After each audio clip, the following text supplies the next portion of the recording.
Hello guys, मैं हूं शिवम भार्गव। आप देख रहे हैं YouTube channel full on guide. दोस्तों आज हम लोग स्टार्ट करने आ रहे हैं क्लास 10th का जो साइंस वाला चैप्टर हमारा चल रहा है लाइट वाला, उसको पूरा करेंगे या इसमें जो पार्ट है उसको आगे हम देखेंगे।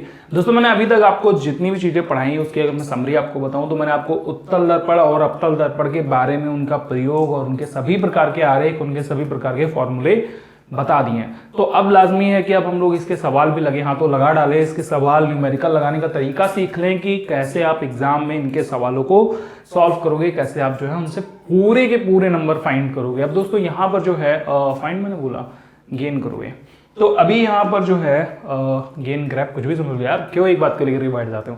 यहाँ पर हम लोग क्या करने जा रहे हैं, हम इस प्रकार के जितने भी सवाल हैं उनको लगाने का बेसिक पर्पस और एडवांस पर्पस भी सीखेंगे। एडवांस कुछ भी नहीं है, बहुत सिंपल सा सवाल है। अगर आपने थोड़ा सा भी सीख लिया, ये वीडियो पूरी देख ली, तो अगर आपको आज ये सवाल लगाने ना आ गया तो आप जो है मेरा नाम बदल सकते हो अपने फोन में। तो देखो मैं आपको ना दो चीजें बता देता हूं। जब आप ये लाइट वाला ये वाला चैप्टर आप पढ़ रहे होगे और अगर आप एक बेसिक स्टूडेंट हो, बेसिक स्टूडेंट का मतलब मैं ये कहना चाहता हूं कि अगर आपको मैथ में बहुत कम इंटरेस्ट है तो बहुत ज्यादा चांस है कि आपके सामने कंफ्यूजन हो जाए, अभी नहीं एग्जाम के टाइम पर। क्योंकि मेरे कई दोस्तों को और एक दो बार तो मुझे भी कंफ्यूजन हुई थी कि फॉर्मूला ना बहुत बेसिक फॉर्मूला है, बहुत छोटा सा फॉर्मूला है, लेकिन फिर भी कंफ्यूजन हो जाती है। मैं आपको पहले सारी कहानी बताता हूं कहां पर, और उसके बाद में फिर बताऊंगा कि क्या। देखो आपको पता है, अगर आपने हिंदी का वर्णमाला पढ़ा होगा, पढ़ाइए बेसिक, क्या कैसी मजाक वाली बातें करता हूं मैं, तो दर्पण जो है, दर्पण ये पहले आता है और लेंस कब आता है, ये ला जो है ये बाद में आता है, मतलब ला और यहाँ पे दा। तो दर्पण पहले आता है सो दैट हम हिंदी की जो गणित है इसका जो प्लस और जो माइनस है ये यहाँ पर ऐसे लिखेंगे, और जो लेंस है ये बाद में आता है, इसलिए हम इसमें माइनस लिखेंगे और फिर प्लस लिखेंगे। ये छोटे से दो तरीके, यही कहानी, यही सारी चीजें जो आपको सीखनी है। अब आप कहोगे इसमें कौन सा मैथ था भाई बहुत बड़ा जो हमने नहीं सीखा था, तो मैं अब आपको बता दूं कि यहाँ पर जो फॉर्मूले रहते हैं ना, वो क्या होता है कि जो स्टूडेंट होते हैं एग्जाम के टाइम पर उनको दिमाग में ना थोड़ी सी कंफ्यूजन हो आती है कि लेंस में माइनस लगेगा कि दर्पण में प्लस लगेगा। तो मैंने शुरुआत में ही आपको बता दिया कि दर्पण पहले आता है, दर्पण आपने पहले पढ़ा है, दर्पण का दा पहले आता है, सो दैट हम इससे जुड़ा हुआ जो गणित का निशान है, जो हमने बचपन में छोटे में मैथ के सवाल लगाना शुरू किए थे, उसका पहला जो सवाल था हमारा वो प्लस वाला होगा। आपने योग वाला सवाल पहले लगाया होगा, प्लस का जोड़ वाला, सो दैट हमने प्लस यहाँ पर पहले लिया है। लेंस बाद में आता है, इसीलिए हम उल्टा करते हैं। तो लेंस की कहानी अलग है, उसका चैप्टर ही अलग है, उसका मतलब सारा कुछ अलग है। अभी हमने उससे जुड़ा हुआ कुछ भी नहीं शुरू किया है, ठीक है, इसलिए उसको बिल्कुल दूर रखो। हम अपने इसमें आ जाते हैं। अब आप कहोगे प्लस और माइनस क्या दे दिया, ये आपको थोड़ी सी कंफ्यूजन कर रहा है। मैं एक छोटा सा काम करता हूँ, इस माइनस को उठा के यहाँ से नीचे लिख देता हूँ कहीं भी, ठीक है, ताकि हमारा जो प्लस है वो साफ हो जाए। अब देखो इस वाले चैप्टर में जितने भी आपके सवाल पूछे जाएंगे उसमें जो दर्पण के सवाल है उसमें एक ही फॉर्मूला लगेगा, सॉरी दो फॉर्मूले लगेंगे। एक ऐसा फॉर्मूला है जो फॉर्मूला ही नहीं है और एक ऐसा फॉर्मूला है जो फॉर्मूला है। क्या फॉर्मूला है दोस्तों, इसमें ना एक रिलेशन होता है, किसमें, वस्तु की दूरी में यानी कि u में, और वस्तु की जो प्रतिबिंब होती है उसकी दर्पण से दूरी, और लास्ट में जो दर्पण की त्रिज्या होती है उसका आधा यानी कि फोकस दूरी में, तीन जो ये तीनों ऑब्जेक्ट के पॉइंट हैं, इन तीनों में एक संबंध होता है। संबंध कैसा होता है, रिलेशन कैसा होता है, यानी कि फॉर्मूला है। सीधी भाषा में बोलूंगा, मतलब संबंध वगैरह बहुत से लोगों को नहीं क्लियर हो रहा है। फॉर्मूला है, क्या फॉर्मूला है, 1/f बराबर 1/v प्लस 1/u, ठीक है। एग्जैक्ट यही लेंस में यहां पर माइनस होता है और कुछ नहीं है, ये है। आपको पता है ये फोकस दूरी है, ये वस्तु की दूरी है, और ये जो v है ये प्रतिबिंब की दूरी है। ओके, ये मैंने माइनस क्यों लिखा, ये थोड़ा रहस्यमयी कहानी है। कहानी इसलिए है क्योंकि ये माइनस का रिलेशन इस फॉर्मूले से है ही नहीं।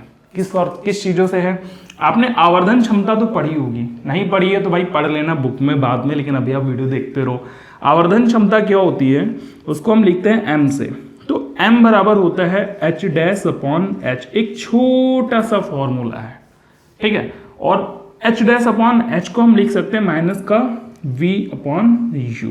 ये एक छोटा सा दूसरा फॉर्मूला है जो एक्चुअली में फॉर्मूला है कि नहीं है ये आप डिसाइड करो, मैंने तो बस कंट्रोवर्सी कराने के लिए बोल दिया था। तो यहाँ पर हमें 2 फॉर्मूले याद रखने हैं दर्पण के लिए। और अब मैं आपको थोड़ा सा और चीज़ें बता देता हूँ। यहाँ पर एच डैश का मतलब क्या है? एच डैश का मतलब होता है प्रतिबिंब का जो ऊंचाई है वो कितना होगा, और एच का मतलब क्या होता है? वस्तु की ऊंचाई कितनी होगी। बस सिंपल सारी चीज़ें। अब दोस्तों मेरे पास यहाँ पर 2 मार्कर हैं, एक ब्लू और एक ब्लैक। ब्लैक और ब्लू का प्रयोग मैं किस तरीके से करूँगा?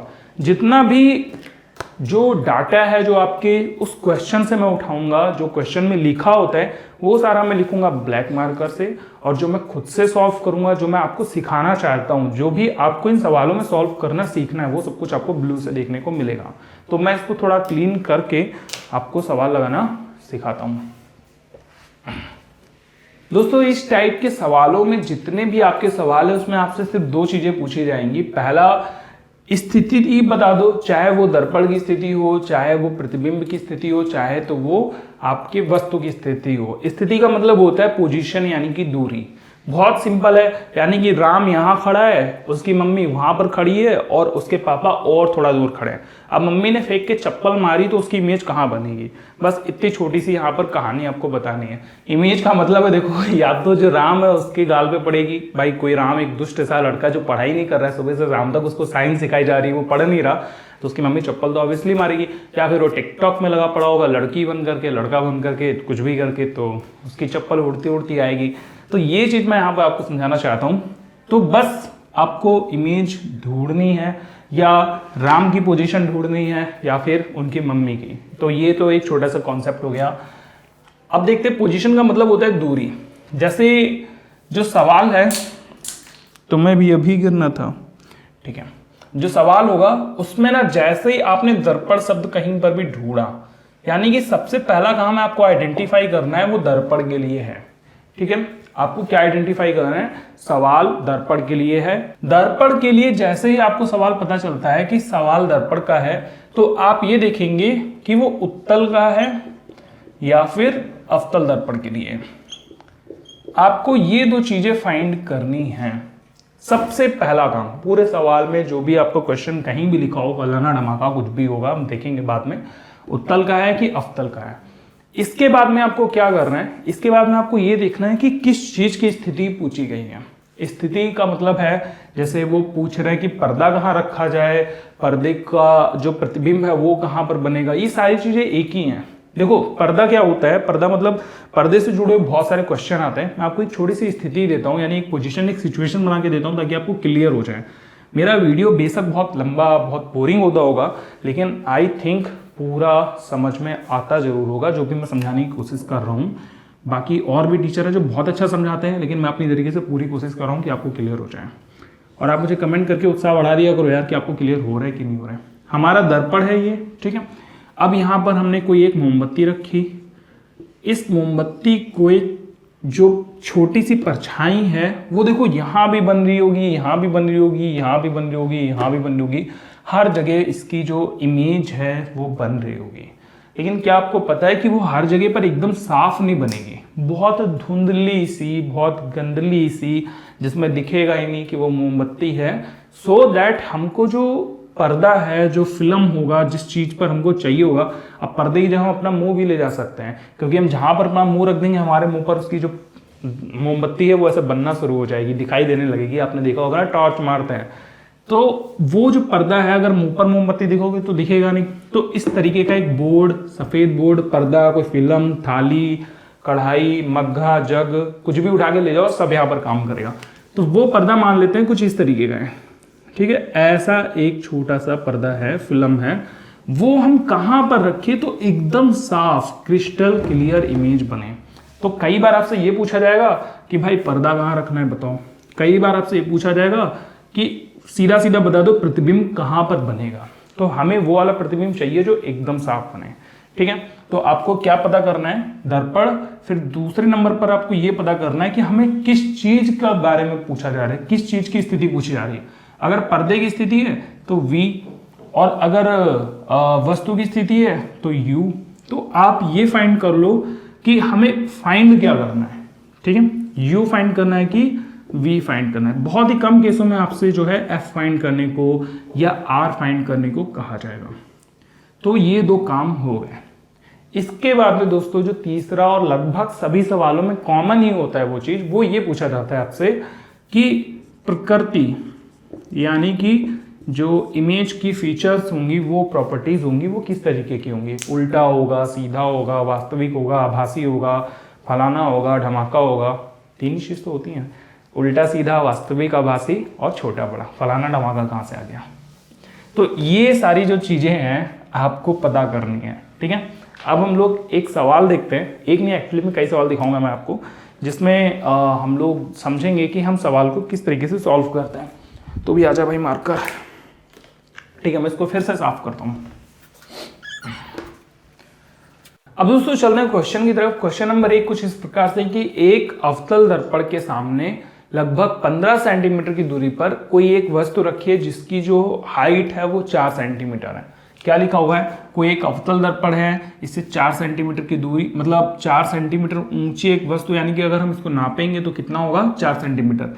ये रखा है तकरीबन 15 सेंटीमीटर की दूरी पर। और दोस्तों यहाँ पर यह भी बताया गया है कि जो इस दर्पण की फोकस दूरी है वो है टोटल 10 सेंटीमीटर, यानी कि यहाँ कहीं पर होगा। मान लेते हैं ये F है, तो इसका जो C होगा वो कहाँ पर होगा, C यहाँ पर होगा, क्योंकि ये 10 है, ये टोटल यहाँ पर 20 हो जाएगा। और हमें पता है कि जो वस्तु की दूरी है वो कितनी है इस टाइम पर 15 है।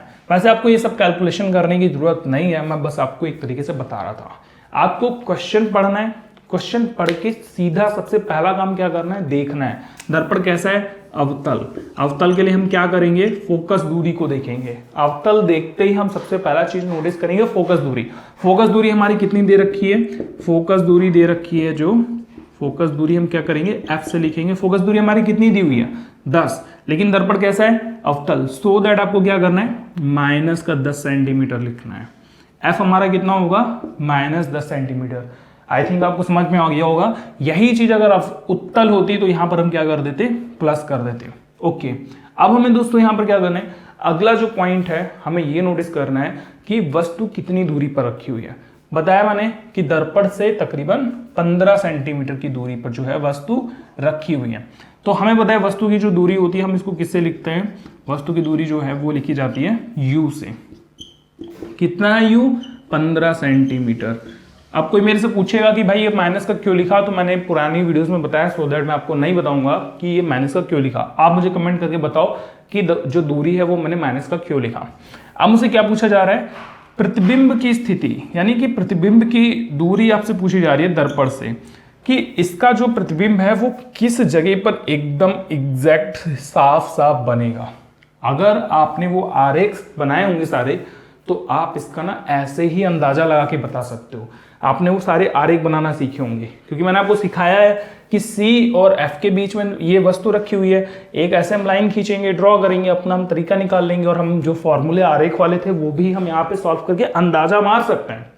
लेकिन वो तरीका नहीं है, इससे हमें एक्चुअली में कोई मतलब ही नहीं है सवाल लगाते समय, ठीक है। सवाल लगाते समय मैं इस चीज को समझना ही नहीं था, और तो मैं बस आपको ये समझाना चाहता था कि वस्तु कहाँ पर है और आपकी जो प्रतिबिंब है वो कहाँ पर बनेगी।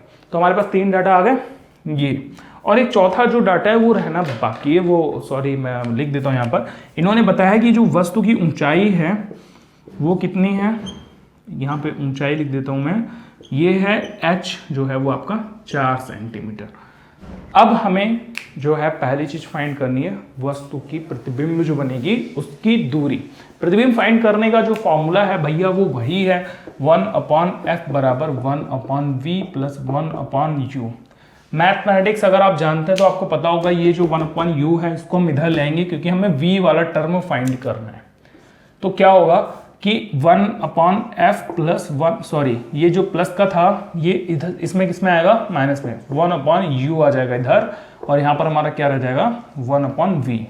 ठीक है, हमने बहुत रॉकेट साइंस नहीं लगाई है, कुछ लोगों को अगर ना पता चल रहा हो तो इस टर्म को बराबर के इधर लिखा है बस। और हमें पता है बराबर बहुत बड़ा वाला नौटंकी बाज है, अगर कोई भी इधर प्लस से इधर आता है माइनस में, माइनस का अगर इधर से उधर जाएगा तो प्लस में, यानी कि बराबर किसी भी चीज को इधर से उधर करने में उसका निशान बदल देते हैं। तो अब हमारे पास 1/f minus 1/v sorry u हो गया। हमें पता है f कितना है, यहाँ से -10 है, ठीक है। तो हम f की जगह पर कितना लिख देंगे, -10, ये निशान डालेंगे माइनस का 1/u। u कितना है भाई देख करके कोई बताएगा, -15, तो u की जगह पर आप यहाँ पर -15 लिख दो, ठीक है। और ये v आप ऐसे ही छोड़ दो।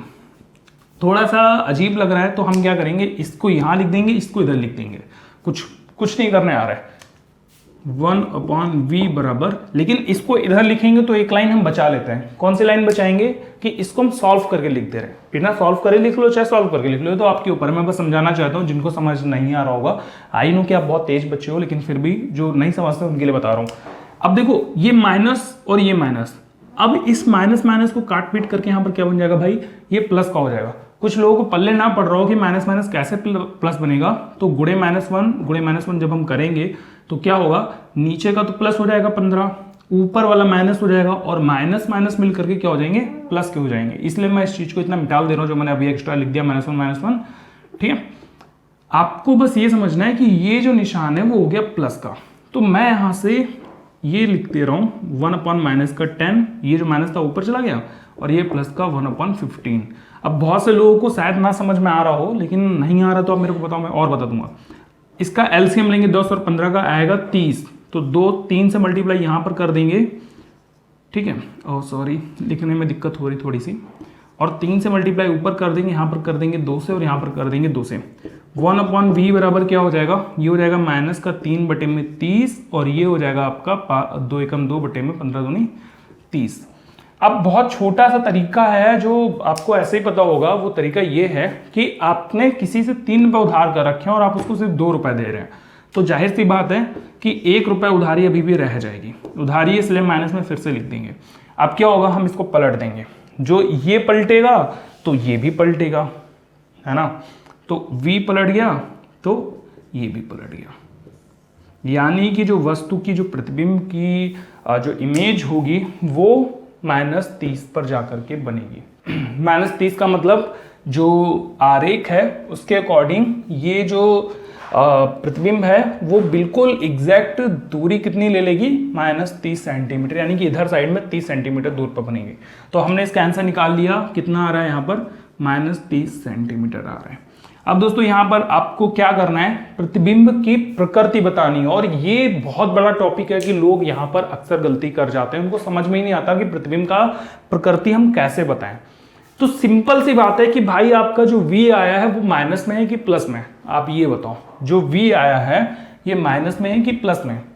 यहाँ पर लोग कंफ्यूज होंगे, मुझे पता है कंफ्यूज होंगे, जरूर होंगे, लेकिन आप बस ये सोचो कि ये आरेख है, ठीक है, ये दर्पण है। अब हमें पता है कि जो -30 सेंटीमीटर होगा वो इधर होगा, इधर है, इसका मतलब ये इमेज जो बन रही है, जो प्रतिबिंब बन रहा है वो आपका वास्तविक बन रहा है। तो प्रतिबिंब कैसा हो गया, वास्तविक, ठीक है। मैं ऐसे ही ढूंढ के आंसर लिख दिया, v से ही पता चल गया, लेकिन हमें इसका जो ऊंचाई है वो नहीं पता चल पा रहा है। ऊंचाई पता करने के लिए, छोटा बड़ा पता करने के लिए हम फॉर्मूले का यूज लेंगे। कौन सा फॉर्मूला, पहला फॉर्मूला हमें पता है, जो अभी हमने पहले थोड़ी देर याद किया, लिखा था यहाँ पे, m बराबर h'/h। अब देखो आपको m की तो वैल्यू पता ही नहीं है कितनी होगी, सो दैट हम m को काट देंगे, हटा देंगे। हमने यहाँ पर कुछ और भी लिखा था, -v/u, ठीक है। आई होप आपको दिख रहा हो यहाँ पे। तो -v/u सेम हम सारा डाटा जो है वो उठा के फिल कर देंगे। तो यहां पर आपको मैं लिख करके दिखाता हूं, कहां लिख दूं, यहां पे लिख देता हूं। h' की वैल्यू किसी को पता है, हमें यही तो निकालनी है, इसलिए इसको मैं ऐसे ही छोड़ देते हैं। h की वैल्यू कितनी है यहाँ से, 4 सेंटीमीटर, तो हम लिखेंगे 4 -v। तो ये चीज ना थोड़ा सा कंफ्यूज कर सकती है, आप माइनस तो पहले लगा दो, क्योंकि ये तो ये वाला है, ये इसके ससुराल से नहीं आया, ये वाला जो है यहाँ पर है, लेकिन इसके ससुराल से क्या आ रहा है, देखो ये आ रहा है आपका -30, यानी कि यहाँ हम लगा देंगे -30 और बटा दे देंगे। u कितना है आपका, u जो है मतलब वस्तु की जो दूरी है वो है -15, वो हम यहाँ पर दे देंगे। भाई कंफ्यूज मत होना, ये जो माइनस है ये वाला है, और यहाँ वाला माइनस हमने अलग से लिखा है। फाइनली क्या हो जाएगा, h'/4 बराबर में -+30 में -15 काट देंगे, कितना हो गया भाई, कोई बता दो, 2। अब ये जो 4 है ये इधर डिवाइड में लगा हुआ है, उधर जाएगा किस चीज़ में? मल्टीप्लाई में। वेरी गुड, जिसने भी बोला है मल्टीप्लाई वीडियो देखते समय उसको मैं बोल रहा हूँ। तो मैं इसकी जो कैलकुलेशन है वो यहाँ ना लिख करके मैं कहाँ लिख देता हूँ, यहाँ पे लिख देता हूँ, ठीक है। तो ये क्या होगा, मैं यहीं पे लिख देता हूँ यार, लोग कंफ्यूज हो जाएंगे। एच डैश बराबर ये 4 इधर चला जाएगा, 2 मल्टीप्लाई में 4, और ये जो माइनस का था ये जब नीचे नहीं है तो ऊपर होगा, क्योंकि माइनस थोड़ी कटा है किसी से। तो ये फाइनली हो गया आपका माइनस का 8 सेंटीमीटर। अब देखो, हमने एक चीज तो बताई थी कि जो हमारी वस्तु है वो कैसी बन रही है, वास्तविक बन रही है, ठीक है। क्योंकि हमें पता चल गया कि इसका जो v है वो माइनस में जा रहा है, जो हमारा h डैश है वो कैसा जा रहा है, वो भी माइनस में जा रहा है। इसके कारण हम उल्टा सीधा समझ सकते हैं। कैसे समझेंगे भाई, हमें पता है कि अगर ऊपर जाता तो वो प्लस में होता, नीचे आता तो माइनस में होता। अब हमारी मोमबत्ती तो सीधी है, लेकिन जो उसकी इमेज बन रही है वो -8 बन रही है, मतलब नीचे के लिए बन रही है। नीचे का मतलब वो उल्टा है कि सीधा है? बोलो भाई, उल्टा है कि सीधा है? ठीक है, तो उल्टा होगा कि सीधा आप कमेंट करके बताएंगे, ठीक है। अब हम तीसरी चीज जो देखने जा रहे हैं वो बहुत ज्यादा सिंपल है, उसके लिए आपको माथापच्ची करने की जरूरत ही नहीं है। वो ये बताओ कि h कितना था, h कितना था। अगर आप लिख करके देखना चाहो तो लिख करके देख लो, ऐसे ही देखना चाहो तो ऐसे समझ जाओ। हमने जो अभी मिटाल दिया था उसी का हम वापस से यूज लेंगे। m जो है हमारा, ये h डैश आया है माइनस का 8, ये देखो, ठीक। और h हमारा कितना है यहाँ से 4, तो इससे इसको काटेंगे तो क्या मतलब बना, यानी कि 2 गुना बना, ठीक है। आवर्धन क्षमता कितनी हो रही है, डबल हो रही है, मतलब जो इमेज बन रहा है वो बड़ा बन रहा है, दुगुना बन रहा है, 2 गुना बन रहा है। ये इतना बड़ा है तो इमेज इतना ही बड़ा बनेगा। तो यही चीज यहाँ पे हम क्या लिखेंगे, बड़ा। तो अब फाइनल हम लोग चलते हैं आंसर की तरफ। जब आप बोर्ड की कॉपी पर ये सारा सवाल लगा लोगे तो आप नीचे एक छोटा सा काम करना, वो काम आपका ये होगा कि फाइनली हमने जो सवाल लगाना शुरू किया था उसके नीचे हम सारे आंसर को एक लाइन में लिखने की कोशिश करेंगे। अब दोस्तों हम लोग अगला सवाल देखते हैं। बहुत ही ज़्यादा कॉमन सवाल है, आपके एग्जाम में इधर उधर कहीं ना कहीं आपको जो है ये देखने को मिल जाएगा, क्योंकि बहुत ज़्यादा बार पूछा जाता रहता है कि एक कार है, उस कार के अंदर जो है पीछे देखने वाला एक शीशा लगा हुआ है जिसकी जो त्रिज्या है वो टोटल 3 मीटर की है। जैसे जो दर्पण है ना यहाँ पे, तो इसका जो त्रिज्या है वो 3 मीटर का है। और दूसरी चीज ये बताई गई है कि ये दर्पण उत्तल है, ठीक है। तीसरी चीज ये बताई गई कि इस दर्पण से थोड़ी सी दूरी पर, तकरीबन 5 मीटर की दूरी पर एक बस खड़ी हुई है। तो ये मैं रफली आपको समझाने की कोशिश कर रहा हूँ। अब इस दर्पण का जो इस बस का जो रिफ्लेक्शन वाला इमेज बनेगा, जो किसी भी तरीके से का इमेज होगा, वो कैसा होगा, उसकी प्रॉपर्टी क्या होगी, आप क्वेश्चन देख पा रहे होंगे। तो ये क्वेश्चन बहुत ज़्यादा मज़ेदार है, आपको बताना बस वही है कि इसका जो इमेज है वो कहाँ पर बनेगा। और हमने देखा कि यहाँ पर हमें क्या क्या चीज़ें मिली हुई हैं। हमें जो चीज़ें मिली हैं, सबसे पहले तो मिला है उत्तल। हमने क्या देखा, उत्तल। उत्तल देखते ही हमको ये तय कर लेना है कि जो इसकी फोकस दूरी होगी वो प्लस में जाएगी।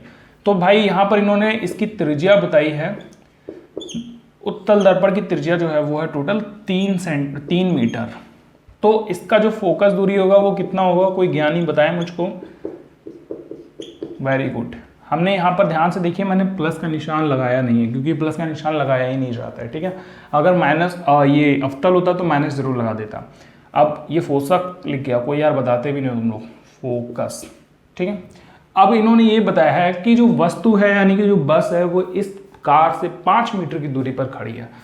यानी कि जो आपका वस्तु की दूरी हो गई वो कितनी है भाई, कोई बोलो, 5 मीटर। सही है ना, गलत, माइनस का 5 मीटर होगा, क्योंकि हम हमेशा वस्तु को माइनस में ही रखते हैं। मैंने आपको बताया था ना पुरानी वीडियोस में, कभी भी किसी भी वस्तु की दूरी हमेशा माइनस में जाएगी, हमेशा माइनस में जाएगी। आपका जो u है ये हो गया, f जो है वो ये हो गया प्लस में। अब हमें क्या निकालना है, प्रतिबिंब की स्थिति, प्रतिबिंब की जो आकार प्रकार है वो सारी चीजें, यानी कि हमें कुल मिलाकर के v फाइंड करना है। अब ये सवाल किस चीज का है, दर्पण का है। ये लेंस नहीं है, दर्पण है, क्योंकि लेंस तो अभी हमने पढ़ा ही नहीं। तो दर्पण के लिए हम फॉर्मूला क्या लगाएंगे भाई, फिर से 1/f बराबर 1/v प्लस 1/u। हमें क्या फाइंड करना है, 1/v फाइंड करना है। तो इसको यहाँ पर लिख दो, 1/v बराबर 1/f माइनस 1/u।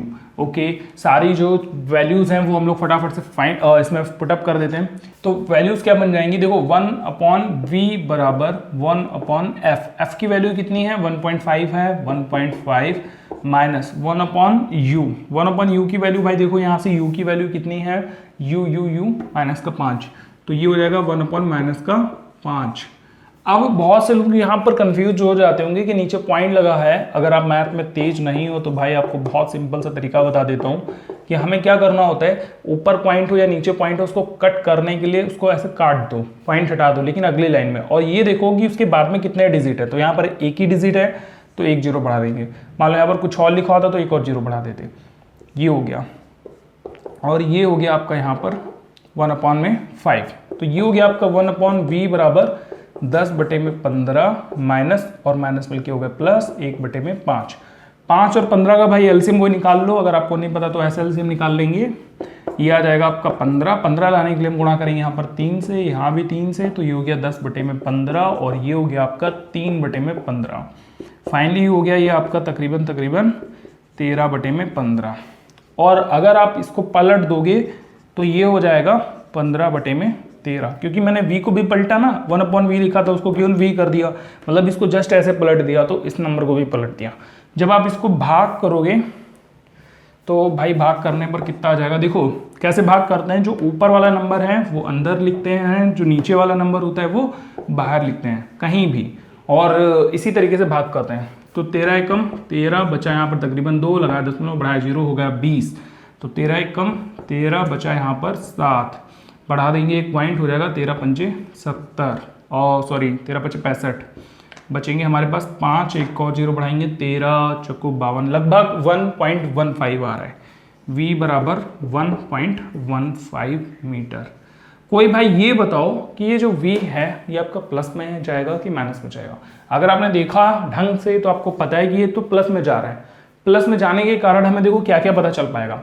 v बराबर आपका कितना हो गया 1.15। ये ना आप यहाँ पर लिखना मत, मैं बस आपको लिखने के लिए बता रहा हूँ। v जितना भी आप यहाँ पर एक क्वेश्चन मार्क बना के छोड़ देंगे। अब इस v से हम कई सारी चीज़ें, क्या एक्चुअली में सारी चीज़ें पता कर सकते हैं। हम ये पता कर सकते हैं छोटा बनेगा बड़े बनेगा, या फिर सारी चीज़ें। देखो ध्यान से देखो, समझो इस चीज़ को ना बहुत अच्छे तरीके से, कि यहाँ पर जैसे पीछे वाले सवाल में हमें 4 सेंटीमीटर हाइट दी थी, लेकिन यहाँ पर हाइट नहीं है, फिर भी हमें प्रकृति पूछी गई और हमें ऊंचाई भी बतानी है, बहुत आसानी से हम बता पाएंगे। ये आपको करना ये है कि v आपका प्लस में है, प्लस का मतलब वही चीज आप दिमाग में लगा करके सोचो, प्लस का मतलब अवतल दर्पण है, सॉरी उत्तल दर्पण है तो ऐसे ही होगा ना, तो प्लस में जा रहा है इसका मतलब ये इधर हुआ। इधर के लिए मतलब क्या होता है, मैंने क्या बताया था, कोई भी चीज अगर दर्पण के इधर बनती है तो ये हो जाएगी आपकी आभासी, ठीक है, ये हो गई आपकी आभासी। अब दूसरी चीज जो है वो ये कि हमारे पास ना तो हाइट दे रखी है, तो हम इसकी प्रकृति छोटी या बड़ी वो कैसे बताएंगे, तो बिल्कुल बता पाएंगे भाई। देखो कैसे बताते हैं, जो मैंने आपको फॉर्मूला दिया था m बराबर माइनस का v/u बराबर में h'/h। तो यहाँ पर h'/h ये तो कुछ है ही नहीं, इसलिए इसको हम पूरा डिलीट कर देंगे। क्या बचा, m बचा। तो m बराबर माइनस का v कितना आ रहा है आपका 1.15, माइनस अपने मन से लगा दो, और u कितना है, u हमारा है माइनस का 5, ठीक है, काट देंगे। अब देखो ध्यान से समझो, माइनस माइनस काटा है, कुछ और नहीं काटा। अगर ये भी नहीं काट पा रहे तो इसको ऐसे काट दो, 2 जीरो बढ़ा दो, m बराबर हो गया 115/500। समझदार लोगों के लिए इतना काफ़ी है। तो हमें ये समझ में आ रहा है कि जो चीज़ ऊपर है, जो चीज़ ऊपर है वो कम नंबर है, 115 कम नंबर है, इसका मतलब ये 1 से छोटा है। और जब ये 1 से छोटा है तो मतलब आपकी जितनी बड़ी एक्चुअली में चीज़ थी वो बहुत ज़्यादा छोटी बन रही है। बहुत ज़्यादा छोटी का मतलब देखो इनके बीच में जो अंतर है उससे हम अंदाज़ा लगा सकते हैं कि वो बहुत छोटी बन रही है।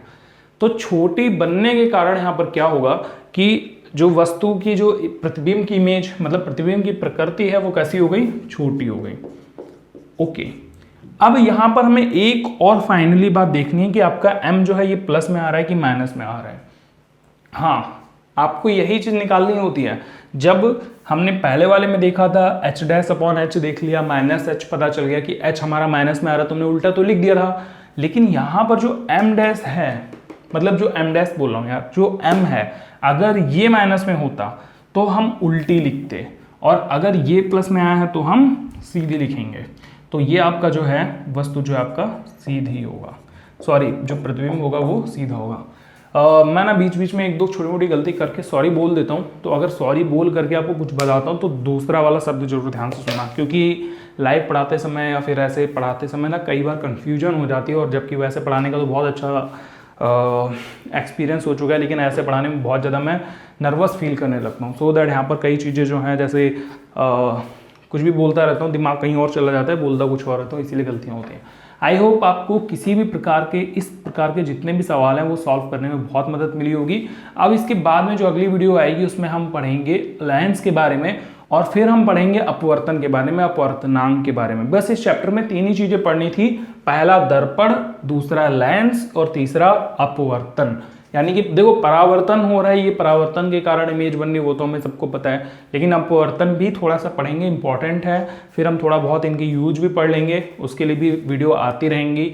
और अगर आपको वीडियो पसंद आया, आपने इससे कुछ भी सीखा है और अब तक अगर आप ये वीडियो देख रहे हो, तो प्लीज़ मुझे एक कमेंट करके बताओ कि सर मैंने वीडियो पूरा देखा, सवाल लगाना सीखा कि नहीं सीखा, वो भी बताओ। अगर आप ये नहीं सीखे होगे तो मैं इस पर और क्वेश्चन लेकर के आऊँगा और तरीके के आपको समझाऊंगा। 2 एग्जाम्पल मेरे हिसाब से यहाँ पर समझाने के लिए काफ़ी हैं।